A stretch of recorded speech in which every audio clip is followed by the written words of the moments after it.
안녕하세요. 나교장 안상현입니다. 오늘 놀라운 사람들과의 만남 6번째 시간이고요.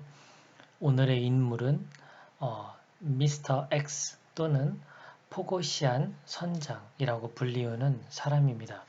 이 사람은 어떤 사람이었으며 그 구르지에프와는 또 어떤 인연을 맺고 또 그는 어떤 특징을 가지고 있는지 한번 정리해 보도록 하겠습니다.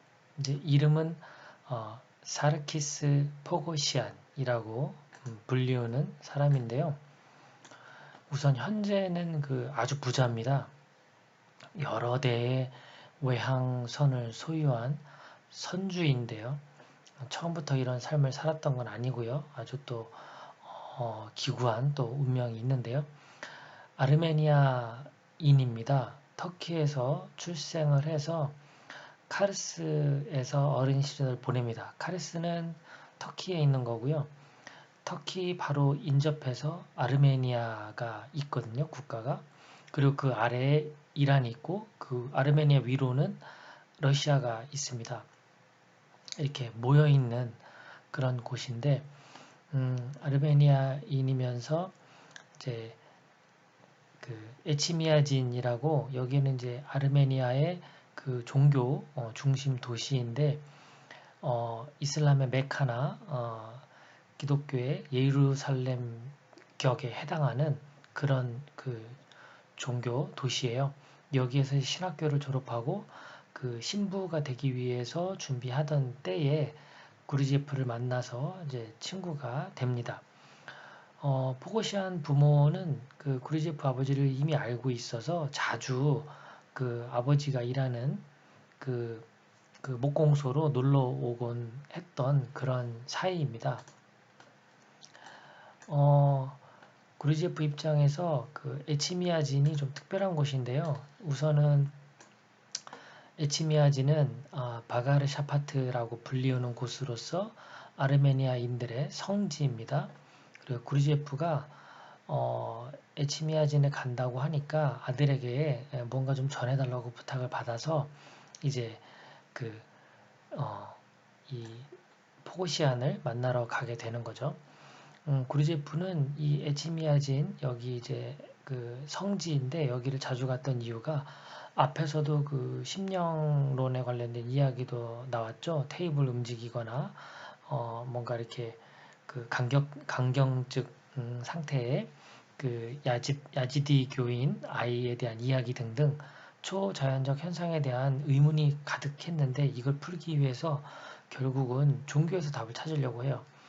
책도 공부해보고 과학자들에게 설명도 이렇게 질문을 던져봤지만 책과 사람에게 답을 얻지 못한 그런 상태가 돼서 결국 이제 종교에서 찾기 시작하죠. 종교에서 찾는 어느 정도 열성이었냐면 그 사나인 수도원의 유명한 신부인 그 예블람 피오스 이분의 시종을 3개월 동안 할 정도로 계속 이렇게 질문을 한 거죠. 그리고 여기 그 트랜스 코카소스 지역 살고 있는 그 주변 지역 거기에 그 종교 성지들을 모두 순례할 정도로 이 뭔가 자신이 그 초자연적 현상에 대한 의문을 풀기 위한 노력을 합니다. 자, 계속해서 그 초자연적인 현상과 관련된 사건들이 벌어지는데요. 이제 또 기억나는 세 가지 사건이 있습니다. 마비된 남자의 이야기인데 군복무 마치고 결혼을 앞둔 남자가 갑자기 마비가 돼서 6년간 병원 신세를 지는데요. 온갖 치료법을 다 했지만 소용이 없게 돼요. 그래서 결국 이제 어떤 그 성자를 만나서 종교적인 어떤 치유를 한번 해볼까 하는 희망으로 이제 이동을 하게 됩니다. 그러다가 이제 작은 교회를 만나는데요. 성지로 가는 도중에 성자의 기적의 무덤이 있는 어떤 작은 교회를 만납니다. 여기는 이제 그 교회까지 가려면 타던 차나 뭐 이런 거를 멈추고 한 400m 정도 걸어서 올라가야 되는데 사실 마비가 된 환자이기 때문에 움직일 수가 없잖아요. 그런데 이 환자가 내가 혼자 한번 기어서라도 오르고 싶다 이렇게 고집을 피워서 그럼 그렇게 한번 해봐라 라고 했어요. 400m니까 이게 기어서 간다는 게 얼마나 힘들겠습니까? 거기다가 정상도 아니고 몸이 마비된 상태인데요. 결국 400m를 혼자 올라갑니다. 그리고 그 성자 무덤에 그 비석이 세워진 곳에까지 올라가서 입을 맞추고 의식을 잃어버려요. 그런데 정말 놀랍게도 의식을 되찾은 후에 이 마비 증상이 사라지는 그런 기적이 발생됩니다. 그리고 또한 이 사건뿐만 아니라 두 번째 사건은요. 카르스 지역, 여기 이제 터키에 있는 지역입니다. 그루지예프가 이제 나고 자란 곳이죠. 이 카르스 지역에 아주 심한 무더위와 가뭄이 옵니다. 그런데 이제 대수도 원장이 이렇게 순례를 하다가 이제 성상을 앞세우고 이곳을 방문하게 돼요. 그러면서 성직자들과 예배를 드리고 예배를 마친 다음에 마을 향해 행렬을 하는데 이때 정말 떼양볕 내리쬐던 그 날씨가 갑자기 큰 폭우가 쏟아지는 그런 경험을 또 하게 돼요. 이것도 정말 놀라운 사건이었던 거죠. 또 세 번째 사건은 뭐냐면요. 이 고모네 옆집에 그 타르타르인이라는 남자가 이제 막 결혼을 해서 젊은 아내와 같이 살고 있었는데 이 아내가 이제 결혼 후에 친정 부모를 방문합니다. 그런데 돌아와서는 감기 비슷한 증상을 앓기 시작해요. 여러 가지 밖에 체크를 해보니까 뭔가 급성 폐결핵의 일종인 것 같은데 좀 위급하기도 하고 좀 뭔가 치료가 잘 안 되기도 해요. 그러다가 이 이제 타르타르인들이 추앙하는 성모 마리아가 있는데 이 병자의 꿈에 나타나서는 장미 열매를 모아서 우유를 붓고 끓여 마시라 라는 그 계시를 받게 돼요. 이걸 통해서 또 어떻게 되겠습니까? 낫게 되는 거죠. 이런 이 일련의 초자연적 사건들을 경험하면서 구르제프는 계속해서 호기심이 이제 발동되게 되고 이 어떤 탐구를 하게 되는 그런 계기들이 계속해서 됩니다. 이제 여기서 이제 포고시안을 이제 만난 이야기가 나오는데요. 처음에 포고시안을 만났을 때에는 나이도 좀 비슷해 보였고 키는 중간 정도, 검은 피부에 짧은 코수염이었고요. 표정은 좀 몹시 눈이 슬퍼 보였고 하지만 내부에서는 어떤 불길이 활활 타오르는 것 같은 그런 모습도 보였답니다. 전체적으로는 좀 연약하고 수줍음 많은 그런 청년으로 그렇게 기억되는 포고시안인데요. 어떻게 더 계기가 됐냐면 이 에치미아진이 그 아주 그 성지잖아요. 여기는 가을이면 대규모 종교 축제가 벌어지는 그런 곳이에요. 그래서 에치미아진에는 이런 축제가 벌어지는 동안에는 숙소가 없죠. 그래서 포고시안을 만나러 가서 이제 전해줄 물건이 있었잖아요. 그런데 내가 숙소가 없다. 이제 그 얘기를 듣고 같이 지내자. 이제 이런 제안을 받게 됩니다. 그러면서 대수도 원장 저택에서도 한 3주간 머물게 돼요. 그러면서 포고시안이 이제 그 미아진 이쪽 시내를 다 알고 있기 때문에 도시 안팎을 다 돌아다니면서 안내도 합니다. 사람들이 잘 접근 못하는 곳도 데려가 주고요. 이러면서 이제 구르제프는 그동안 초자연적 현상과 관련된 다양한 의문점들을 이제 대수도 원장을 만나서도 물어보고 또 다른 수사들을 만나서도 물어보고 했지만 결국 기대한 답을 얻지 못해요. 그러면서 깊은 어떤 환멸감을 느끼면서 이제 이곳을 떠납니다. 그러면서 이제 이 포고시안과는 이제 절친이 됩니다. 그래서 절친이 돼서 연락을 주고받으면서 이제 그곳을 떠났죠.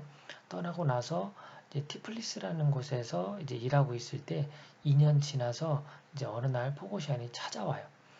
지금 여기 이제 지도에 보시면 터키와 여기 아르메니아, 터키와 아르메니아, 그리고 밑으로는 이란, 위로는 러시아, 오른쪽에는 이제 아제르바이잔 이렇게 나라가 이제 붙어 있죠. 그런데 그 구르제프가 주로 많이 활동했던 곳은 알렉산드로폴이란 곳, 카르스 이런 데고요. 최근에 이제 에치미아진 여기는 이제 성지로서 갔던 곳이고요.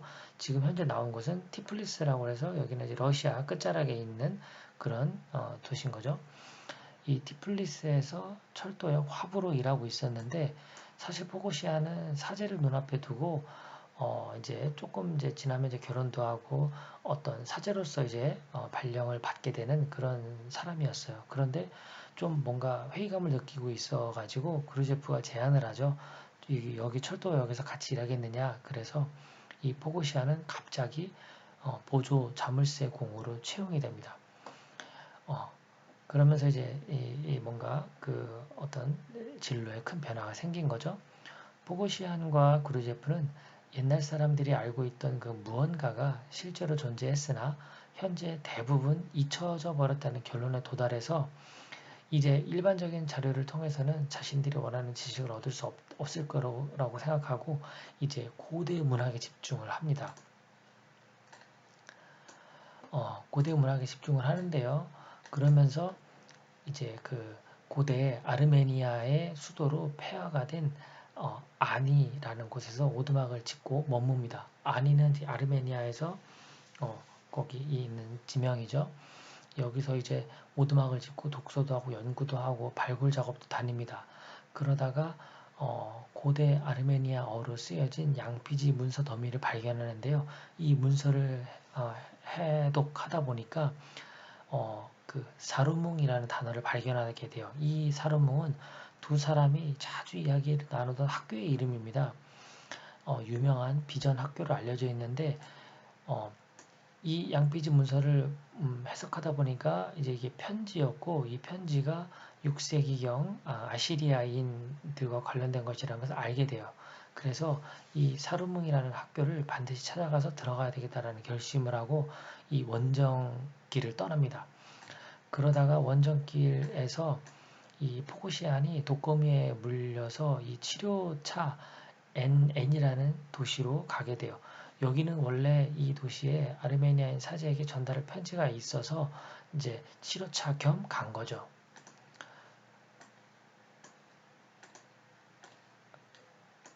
사제와 이제 친하게 지내면서 이런저런 이야기를 나누다가 그 사제가 양피지 문서를 가지고 있다는 것을 알게 됩니다. 그런데 이 양피지 문서가 얼마나 귀했으면 당시에 그 러시아 왕자가 이 양피지 문서에 대한 얘기를 듣고 500파운드를 줄 테니 사겠다 했는데 이제 거절합니다. 그러니까 이 왕자가 그러면 내가 200파운드를 주고 복제를 할 테니까 달라. 그래서 복제를 하고 200파운드를 주고 갑니다. 그렇게 잘 보관을 하고 있었는데 이제 구리제프도 이 문서를 보게 된 거예요. 그런데 문서를 딱 봤는데 전율을 느낀 거죠. 왜냐하면 이 문서는 이 일명 모래로 덮이기 전에 이집트 지도였던 거예요. 보자마자 전율을 느꼈으나 이제 모르는 척하고 사제가 어느 날 자리를 비웠을 때 이때 복제를 해요.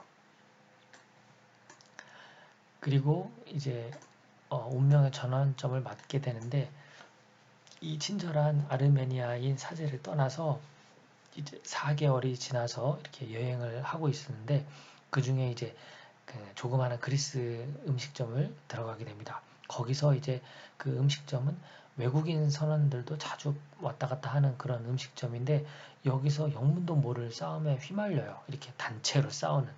그런데 이제 싸움이 끝나고 나서 나와서 이제 이들은 이제 계속 그 이집트로 여행을 가야 되니까 알렉산드리아행 배를 이제 찾게 돼요. 근데 이제 그 배를 수소문하다가 영국인 선원들을 만났는데 이 영국인 선원이 이때 영문 모를 싸움에서 싸울 때 그 같은 편이었던 거예요. 그래서 자신들을 알아봐주고 자신들의 배에 타고 알렉산드리아를 가자 해서 이 전함에 승선을 하게 됩니다. 이 선원 중에 한 사람이 이제 장교였거든요. 그리고 이제 알렉산드리아까지 왔는데 포고시아는 배에 남고 그루제프는 알렉산드리아에서 이제 빠이빠이를 하고 계속해서 자기의 목적을 향해서 갑니다. 이러면서 이제 둘이 헤어지게 된 거죠. 이 이제 포고시아는 굉장히 독창적인 성향을 지니고 있었는데요.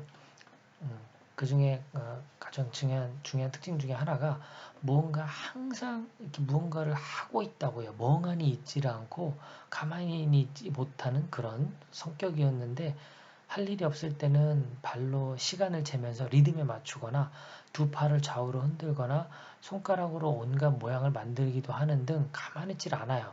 그래서 구르제프가 묻습니다. 왜 가만히 쉬지를 못하느냐 그렇게 질문을 하니까 나는 이 세상에서 우리가 의식적으로 한 일은 어떤 것도 결코 쓸모없는 일로 끝나는 법이 없다고 확신한다네. 결과적으로 지금 이런 식으로 일을 하다 보면 나는 두 가지 목적을 달성하게 될 거야. 그러니까 뭔가 자기는 의식적으로 깨어서 뭔가를 하기 위해서 가만히 있지 못한 거예요. 두 가지 목적이란 첫째, 나는 타고난 내 성품이 게을러지지 않도록 단련하게 되는 거고요. 이것이 그리고 두 번째는 내 노년을 위한 준비를 하게 될 것이다. 이 두 가지 목적을 위해서 나는 이렇게 의식적으로 뭔가 한다라는 거예요. 그러면서도 내가 일을 하는 또 한 가지 이유는 인생에서 진정한 만족은 강요에 의해서가 아니라 의식적으로 일할 때 얻을 수 있다는 걸 알기 때문에 지금 일을 하고 있다. 이런 말을 합니다. 이 포고시아는 젊은 시절에 쓸데없이 헤매고 다니는데 모두 탕진한 사람이에요. 그러니까 보통 사람들이 보기에는 좀 삐딱한 길을 가고 있고 정상적인 어떤 성공이나 성장의 모습이 아니니까 얼마나 뭔가 좀 이상해 보였겠어요. 하지만 이 포고시아는 자신이 이렇게 뭔가 의식적으로 이렇게 이렇게 살아가는 것만이 자신한테 이 두 가지 목적을 달성하는 데 도움이 될 거라는 믿음 덕분에 결국은 지구상에서 가장 부유한 사람 중에 한 사람이 돼서 외항선 여러 척을 거닌 그런 부자가 됐다고 합니다. 이렇게 또 이 구르지에프는 놀라운 사람들 중에서 젊은 시절에 만났던 포고시안 선장에 대한 이야기를 이렇게 정리를 해 봤습니다. 다음 시간에 또 어떤 또 놀라운 사람을 만나게 될지 다음 시간을 또 기대해 주시기 바랍니다. 감사합니다.